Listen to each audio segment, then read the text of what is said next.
আয় ভাত শামিম, ভাত খেয়ে যা, ভাত খেয়ে ক্রিকেটের পুম মেরে যা। বাংলাদেশের ক্রিকেট মানে পুরো চুদলিং পং।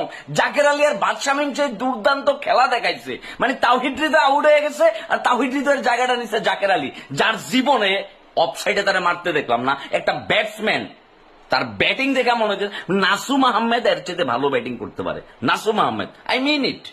ভাত শামিম তারাই আল্লাহ খালি সব দিছে ভাই, তারে শরীর দিছে, চেহারা দিছে, মানে সবই দিছে ভাই, খালি ব্রেনটা দেয় নাই।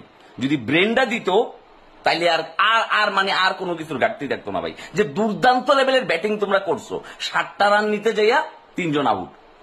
জুনিয়র তামিম একটা সেট ব্যাটসম্যান, ম্যাচটারে জিতে তার শেষ করার কথা ছিল, সে আউট হয়ে গেছে গা। আর জাকের আলী তো মানে ও চিন্তা করছে ভাই বিসিবি ওর সম্পত্তি, এই ক্রিকেট থেকে ওর কেউ নামাইতে পারবে না, দল থেকে ওর কেউ তাড়াইতে পারবে না, এই জন্য সে ডট বল অফসাইডের বল সে চোখে দেখে না, লাগাইতে পারে না।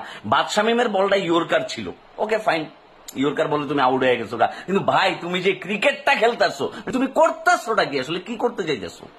মানে রিশাদের উপর দায়িত্ব পড়ছে কি ম্যাচ জেতানো, রিশাদ আর তানজিম সাকিবের। হ্যাঁ, 6 বলে 21 রান, মানে এটা কি চারটিখানি কথা? 6 বলে 21 রান মস্কারি। এর আগের ম্যাচে কি বলাররা রান করে নাই? তাহলে বলাররা রানও করবে, ওরা আবার ব্যাটিং করবে, ওরা বোলিং করে উইকেটও নিবে, মানে তাহলে ভাই তোর কাজটা কি ভাই, তোরা করতেছটা কি? লিটন কুমার দাস চিন্তা করছিলাম যে সে কামব্যাক করবে দারুণ ভাবে অ্যাজ এ ক্যাপ্টেন, তার কাছ থেকে এইটুকু এক্সপেকটেশন ছিল যে সে আসলে দলটা মোটিভেট হবে, চাঙ্গা হবে। আলটিমেটলি কোনো কিছু হয় না, সে লাইভ পাইছে। শুরুর দিকে ভালো ব্যাটিং করছে লিটন দাস, লাস্টের দিকে ইনিংসটা বাড়াইতে পারেনি। মানে এমনি করেই চলতেছে বাংলাদেশের ক্রিকেট, এটা নিয়ে কারো দায়ভার নাই, কোনো চিল্লা পাল্লা নাই, কোনো কথাবার্তা নাই। স্টেডিয়ামে দর্শকরা জাকের আলীর দেখে দুয়ো ধ্বনি দিচ্ছিল, ভুয়া করে চিল্লাইতেছিল, মানে তারপরও তাদের কোনো লজ্জা নাই। ঠিকঠাক দেখবেন একটা অজুহাত দাঁড় করাই দিচ্ছে ম্যাচ শেষে, এবং সংবাদ সম্মেলনে এসে বড় বড় কথা বলবে। সাংবাদিকরা কি করবে জানেন? ওরা ওই যে নেটে ছক্কা মারে, গত ম্যাচে সাংবাদিকরা কি নিউজ করছিল দেই, যে ম্যাচ হারার পরে নেট প্র্যাকটিসে নেমে গেলেন জাকের আলী। বাহ, কি চমৎকার নিউজ! অথচ মাঠের পারফরমেন্সে দেখেন একটা ক্রুশিয়াল মোমেন্টে নুরুল হাসান সোহান রে বয়ে জাকের আলীর নিচ্ছে, আলটিমেটলি জাকের আলী কি হইলো? ফ্লপ হইলো। সাব্বির হাসান কি দোষটা করছে ভাই?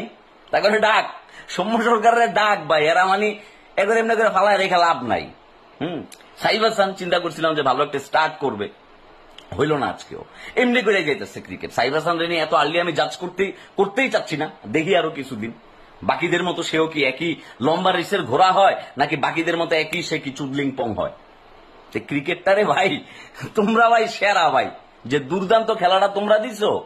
যে কোনো আইসিইউর রুগী আইসিইউতে নেওয়া লাগবে না, খালি টিভির সামনে বয়া বাংলাদেশের খেলা দেখ।